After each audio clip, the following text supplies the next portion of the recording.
Good evening, this is the Northern Sun Experience. I'm David Brown, and championship season is finally upon us. 2 conference tournaments finished things up over the weekend, while another one is just getting started. We'll start things off in Wayne, Nebraska, where the annual cross-country championships were held on Saturday.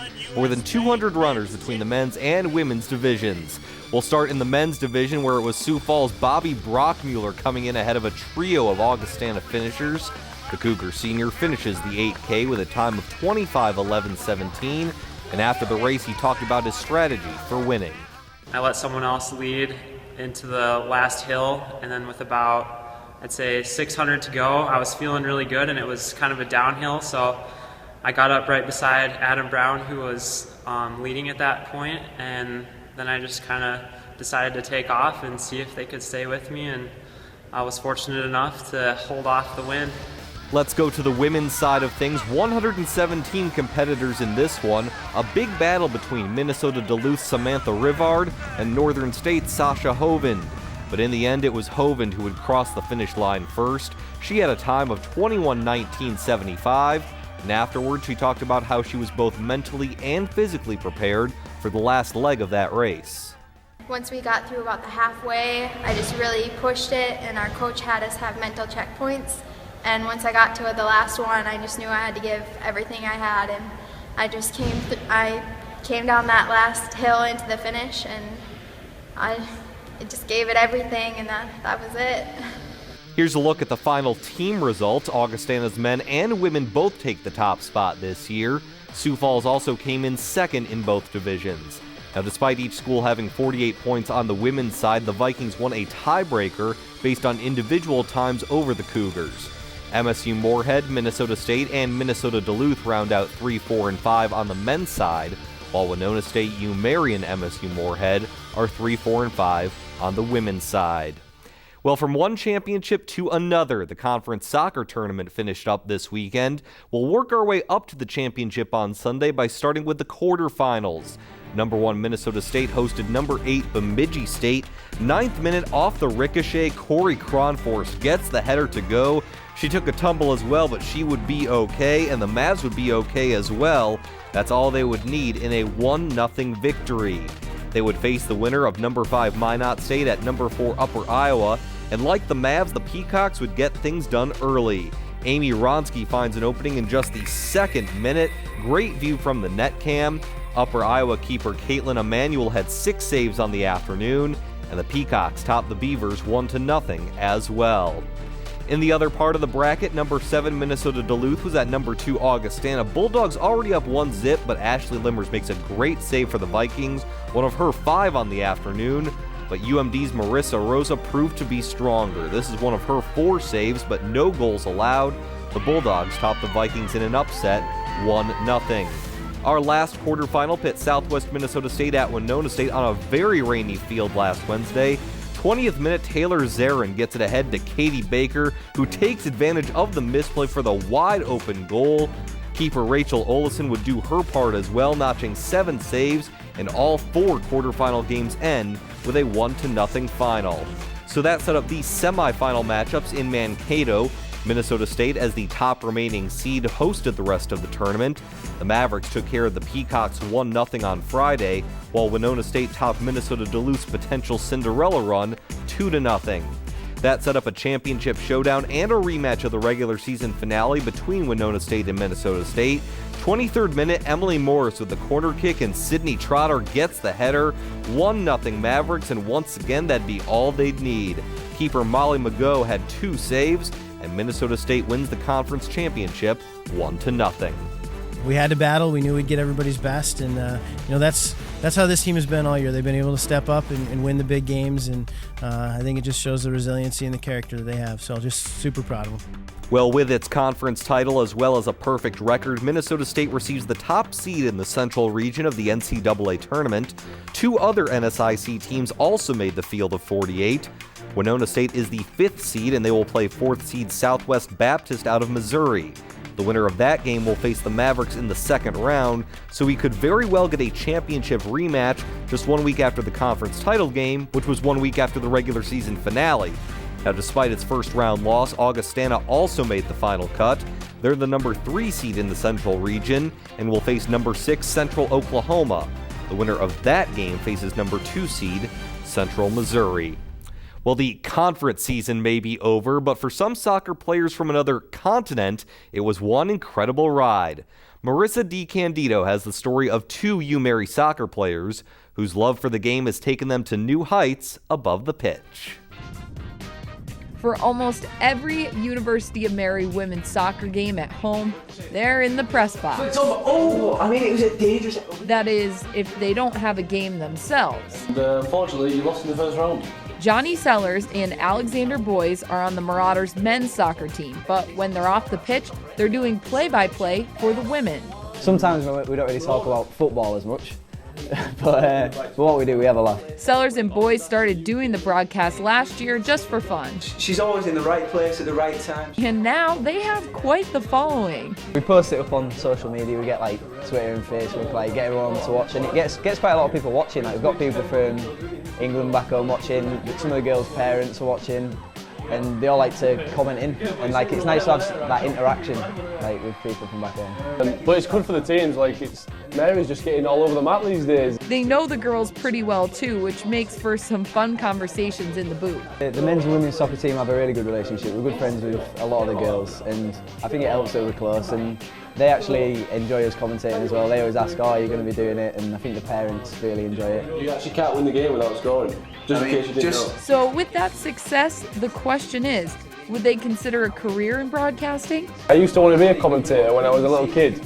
but so then when I got to this, it was such a good opportunity just to talk and just talk rubbish and have a laugh, and also watch football, which is our favourite sport anyway. So I get the best of both worlds, I guess, really. And you can tell the guys love what they're doing when you hear them on the broadcast. To the fans, to all you listening back home. This is big news, so just take a second. This is adorable. When we come back, quarterfinals in the conference volleyball tournament started Tuesday night. See if the top-seeded Bulldogs from Minnesota Duluth could avoid a potential upset next. The Northern Sun Experience on Midco Sports Network is presented by CU Mortgage Direct LLC, Sanford Health, and Dakota Land Honda.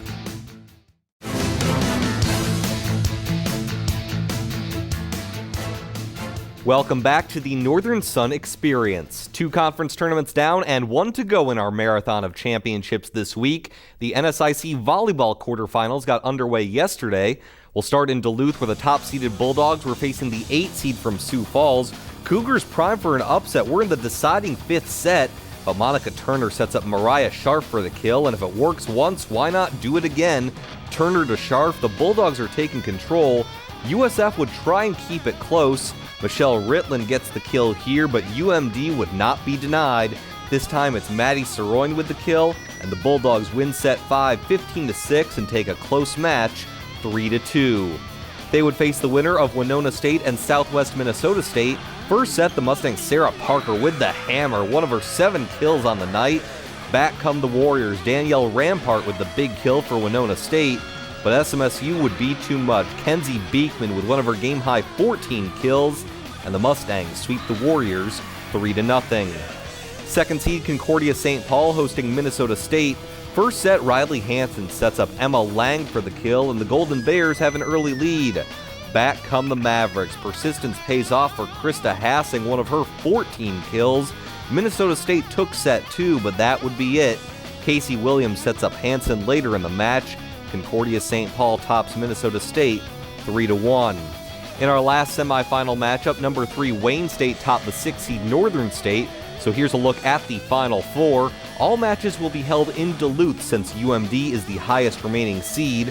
On Friday, the Bulldogs will face Southwest Minnesota State, while Concordia St. Paul will take on Wayne State. The winners of those matches will face off in the conference championship on Saturday afternoon. Well, Minnesota State Moorhead didn't qualify for the conference tournament, but the camaraderie among the girls bonded them all season long.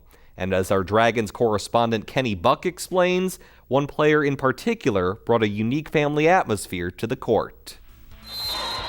Digs, sets, and kills are the 3 most important aspects to volleyball victories. But the teamwork and continuity it takes from every athlete on the team trumps everything. treating each teammate like they were a sister, or perhaps even a twin. Just ask MSUM volleyball player Sam Sullivan. She's had 2 teammates since the day she was born. I am identical with one of my sisters, and then the other one's fraternal. Jenna and Nicole are the other 2 triplets, and then my older sister's name is Amanda. Growing up as one sister in a trilogy of Sullivans, she knows the true meaning of unity and what it means to look out for one another. Being able to have sisters in general is just great, always having a friend, always having someone there for you. I think just having the 2 of them be the same age as me is just taking it to a whole nother level. Sullivan, now a senior, has found that all the work she put in with her triplets has translated to winning games for the Dragons. Working together as a group just to, get to that goal that you have as a team, having each other's backs out there when you're on the court or even in practice, that's a big part of being a team, having each other's back. And so that's something I definitely learned from having sisters is, being able to, be there for your teammates and then being there for you at the same time. Volleyball's foundation is based on a good dig, a soft set, and a thunderous kill. Maybe this is why Sullivan has taken to volleyball so well. Good things always come in threes. Well, from the court to the field, we're down to the final week of football with several teams jockeying for playoff position. We'll start in the South, where, as we mentioned last week, Sioux Falls is possibly in danger of missing the playoffs. Cougars couldn't afford any letdowns at home Saturday against Upper Iowa, and they knew it. Second quarter, Luke Papillion to Nick Stanky, 21 yards, 10-0 USF. Later in the second, Papillion to Brady Rose, 12-yard strike makes it 17-0. Nephi Garcia would plunge in from 1 yard out. Cougars led 38-0 in the third quarter, and they take care of the Peacocks 45-21. The other Sioux Falls team, Augustana, visited Concordia St. Paul. No score in the second. Trey Spears stopped at the line but cuts left and finds a lane. 7-0 Golden Bears. 10-0 in the fourth when Augie tries to fight back. Chase Marzo to Matt Gary, 14 yards, cuts it to 10-7. Later in the fourth, Spears finds more room for his run and more room for his team. 14 yards increases the lead to 17-7. Late in the fourth, Augie trying to make it a one-score game again. It looks like Gary has a touchdown, but the ball is ripped away for an interception by Jordan Newsma. A fantastic play for the Golden Bears, and Concordia St. Paul tops Augustana 17-7. Minnesota State looking to move to 10-0 at Wayne State. This Connor Thomas run makes it 7-0, but the biggest runs would belong to Nick Piracini. The quarterback goes 30 yards here on the read option, 21-0 Mavericks. Then in the third, Piracini spins away from the defender and gets in from 13 yards. He had 3 rushing touchdowns as the Mavs top the Wildcats 49-0. Our closest game in the South Division pits Southwest Minnesota State at Winona State. First offensive play from scrimmage, the Warriors' Jack Nelson finds Anthony Resnick on the screen, and he does the rest. Eluding tacklers, cutting back inside, taking it all the way. 45 yards, 7-0 Winona State. They're up 21-13 when SMSU's Tyler Tonderum gets in from 4 yards out. He would add this 1-yard score in the fourth, and the Mustangs have a 39-28 lead. Josh Mikas would add a long 70-yard touchdown late in the fourth for the Warriors, but the Winona State comeback could not be completed. SMSU tops Winona State 39-34. When we come back, we'll head to the North Division to see if Minnesota Duluth could match Minnesota State and move to 10-0. The Northern Sun Experience on Midco Sports Network is presented by CU Mortgage Direct LLC, Sanford Health, and Dakota Land Honda.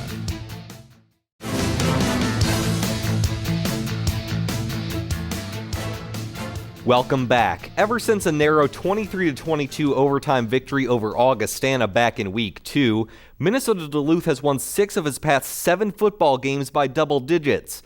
Bulldogs looking to keep momentum going in its home finale against UMary.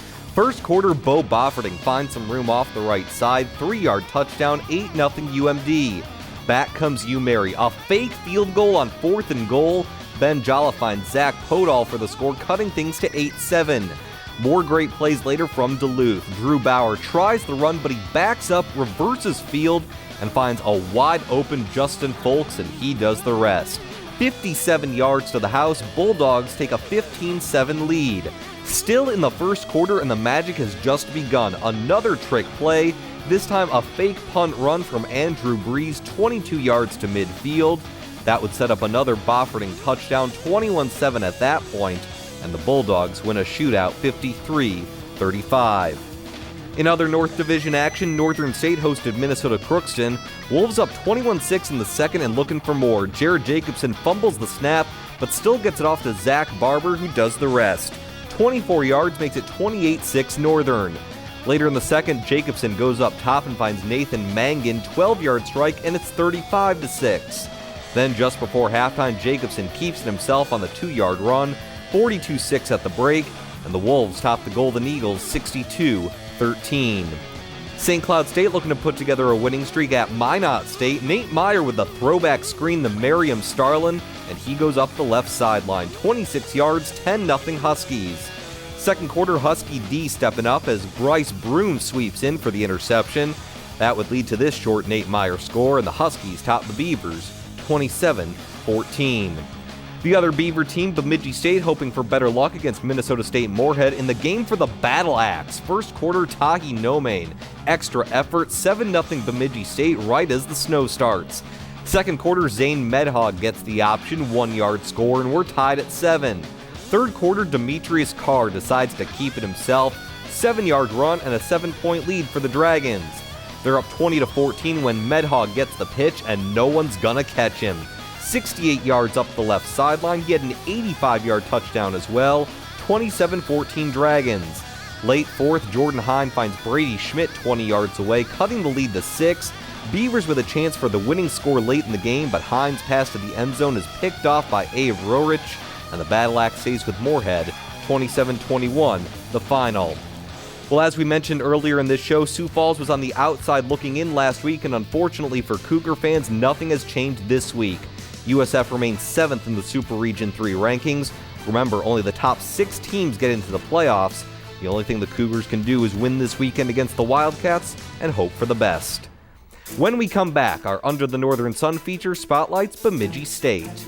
The Northern Sun Experience on Midco Sports Network is presented by CU Mortgage Direct LLC, Sanford Health, and Dakota Land Honda.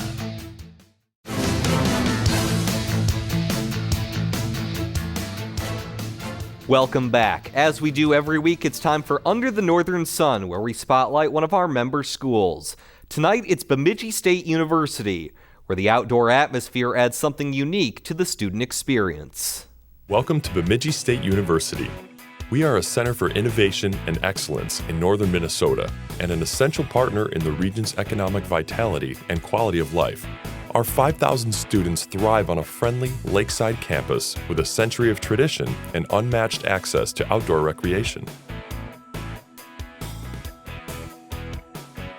Our superb faculty, small classes, and real-world learning enrich highly relevant majors in the arts, sciences, and professions, both on campus and online.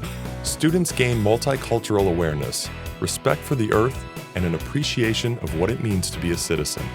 Bemidji State graduates are ready to succeed, to lead, and to serve in a changing world. They say the choice to attend BSU was one of their best decisions ever. When we come back, it's DB's Picks, my top 5 plays of the past week in the NSIC. The Northern Sun Experience on Midco Sports Network is presented by CU Mortgage Direct LLC, Sanford Health, and Dakota Land Honda.